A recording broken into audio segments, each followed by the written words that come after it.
Welcome to fats about AP. నేను Laxman.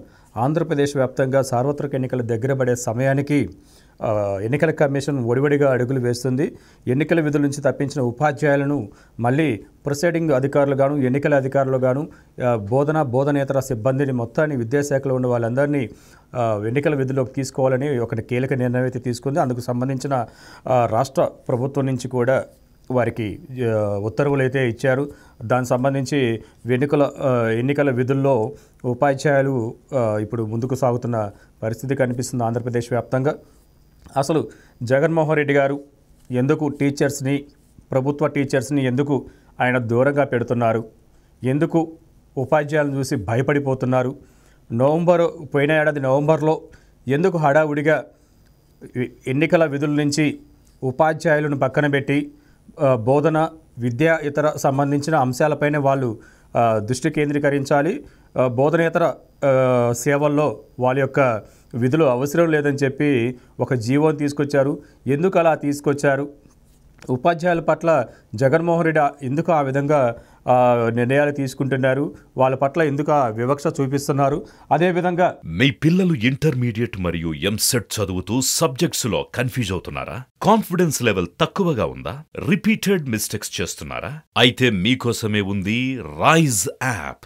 1 lakh question bank, performance analysis, online classes by experts, ఇంకా మరెన్నో features తో మీ ముందుకొచ్చింది రైజ్ ద పర్ఫెక్ట్ గైడ్.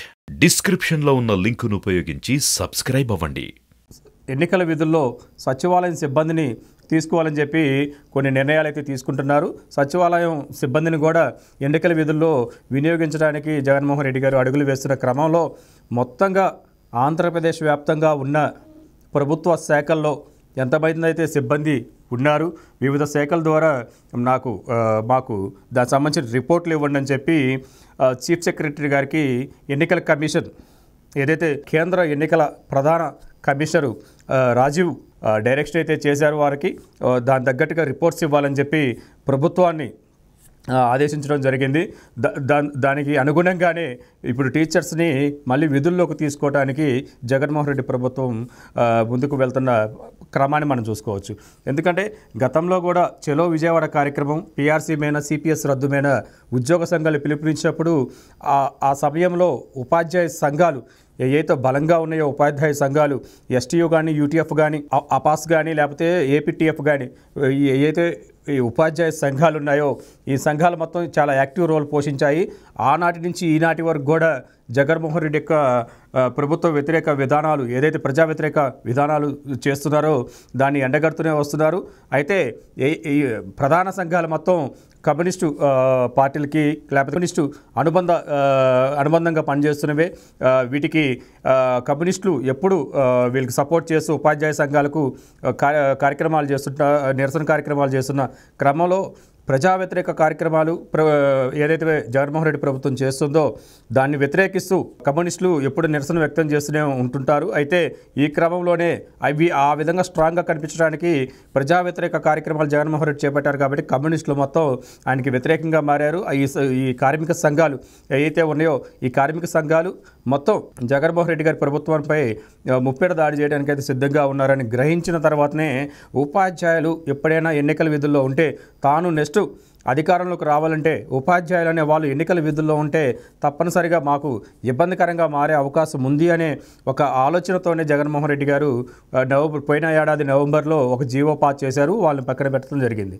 అయితే ఉపాధ్యాయ సంఘాలు కానీ ఉపాధ్యాయులు కానీ డిమాండ్ చేసే అంశాల్లో ప్రధానంగా వాళ్ళకి పీఆర్సీ, జగన్మోహన్ రెడ్డి గారు పీఆర్సీ ఫిట్మెంట్ రూపంలో ఇచ్చినప్పుడు వాళ్ళకి 20% డిఏ పెండింగ్ ఉంది. దాని తాలూకా 10,000 కోట్ల పైనే బకాయిలు ప్రభుత్వం పడ్డ పరిస్థితి అయితే ఉంది. అదేవిధంగా పీఎఫ్ అని మిగతా చాలా విషయాల్లో ఉద్యోగపరంగా వాళ్ళకి అందుతున్న బెనిఫిట్స్లో చాలా వరకు ఒక 8,000 కోట్ల పెండింగ్ ఉంది. మొత్తం వారికి 18,000 కోట్ల రూపాయలు ప్రభుత్వం బకాయి పడింది. ఆ బకాయిలు వెంటనే రిలీజ్ చేయాలని చెప్పి వాళ్ళు ఎప్పటి నుంచో డిమాండ్ చేస్తున్న పరిస్థితి అయితే ఉంది. కానీ వాళ్ళ డిమాండ్స్ని జగన్మోహన్ రెడ్డి ప్రభుత్వం కానీ జగన్మోహన్ రెడ్డి గారు కానీ దానిపైన దృష్టి సారించలేదు. వారికి ఇవ్వాల్సిన డిమాండ్స్, వాళ్ళకి ఇవ్వాల్సిన ఉద్యోగపరంగా రావాల్సిన ఏదైతే డిమాండ్స్ ఉన్నాయో ఆ డిమాండ్స్ పట్ల ఒక్కరోజు కూడా ఆలోచించిన దాఖలాలు లేవు అనేదే వాళ్ళ ఆరోపణలు.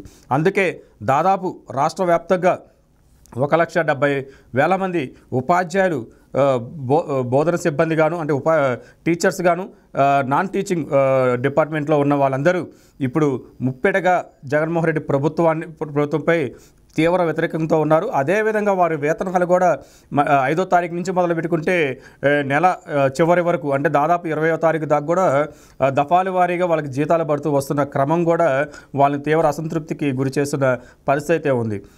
ప్రభుత్వ టీచర్స్ పైన జగన్మోహన్ రెడ్డి గారు ఇంత వివక్ష చూపడానికి ఒక కారణం ఏంటంటే ఆయన సచివాలయం సిబ్బందినైనా వినియోగించి వీళ్ళని పక్కన పెట్టి ఎలక్షన్లో గెలవాలనే ఒక ఆలోచన చేస్తున్నారు. ఉపాధ్యాయులు ఉంటే అది జరగదు. ఎందుకంటే ఉద్యోగపరంగానే కాదు ప్రజా వ్యతిరేక కార్యక్రమాలు కూడా కమ్యూనిస్టు పార్టీలు అనుబంధంగా పనిచేస్తున్న ఈ ఉపాధ్యాయ సంఘాలకు అనుబంధంగా పనిచేస్తున్న కమ్యూనిస్టు పార్టీల డైరెక్షన్స్లో వాళ్ళు ఎలాగైనా జగన్మోహన్ రెడ్డి ప్రభుత్వాన్ని ఇంటికి పంపించాలి అనే ఆలోచనతో ఉన్నారు. ఎన్నికల విధుల్లో ఉంటే ఇది ఏమైనా ఎఫెక్ట్ అవుద్దేమో, ఉపాధ్యాయుల వల్ల మేము ఓడిపోతామే అన్న క్రమంలో ఇవన్నీ ఆలోచించిన తర్వాతనే ఏదైతే ప్రధాన సలహాదారులుగా ఉన్న వాళ్ళైతేనేమి సర్వే సంస్థలు అయితే ఆయనకి అనుబంధంగా పనిచేసే సర్వే సంస్థల మొత్తం యొక్క సలహాల మేరకు వాళ్ళని ఉన్న ఫలంగా ఎన్నికల విధులకు దూరంగా పెట్టిన పరిస్థితి అయితే అప్పుడు ఉంది. ఈ విధంగా ఉపాధ్యాయుల పట్ల జగన్మోహన్ రెడ్డి గారు అభద్రతా భావంలో ఉంటే సచివాలయం సిబ్బందిని ఎన్నికల విధుల్లోకి తీసుకొని ఎలక్షన్స్ని సరళీకృతం చేయొచ్చు. జగనన్న సైన్యంలాగా పనిచేస్తున్న వాలంటీర్లతో పాటు సచివాలయం సిబ్బంది కూడా జగన్మోహన్ రెడ్డి గారి ప్రభుత్వానికి సపోర్ట్ చేస్తారనే వారిని తీసుకురావడానికి కూడా వీళ్ళని పక్కన పెట్టారనేది ఇంకొక వైపు నుంచి వినిపిస్తుంది. ఉపాధ్యాయుల వైపు నుంచి అయితే ఖచ్చితంగా నెరవేర్చాల్సిన డిమాండ్స్ నెరవేర్చకుండా తాచారం చేసుకుంటూ మా జీవితాలతో ఆడుకుంటున్నారని చెప్పి ఉపాధ్యాయులు ఆగ్రహం వ్యక్తం చేస్తున్న క్రమం కూడా కనిపిస్తుంది. మొత్తంగా అయితే ఎన్నికల కమిషన్ సెంట్రల్ ఎన్నికల కమిషను స్పష్టమైన ఆదేశాలు అయితే ప్రభుత్వానికి ఇచ్చింది. ఎవరినైతే ఉపాధ్యాయులని ఎన్నికల విధుల నుంచి తప్పించారో వాళ్ళని ఉన్న ఫలంగా ప్రొసీడింగ్ అధికారులు గాను ఎన్నికల సిబ్బంది సంబంధించి ఎన్నికల సేవలకు సంబంధించి ఏదైతే ఉన్నాయో ఆ విధుల్లో వాళ్ళని తీసుకోవాలని చెప్పి ఒక స్పష్టమైన ఆదేశాలను అయితే రాష్ట్ర ప్రభుత్వానికి ఆదేశాలు అయితే జారీ చేసింది.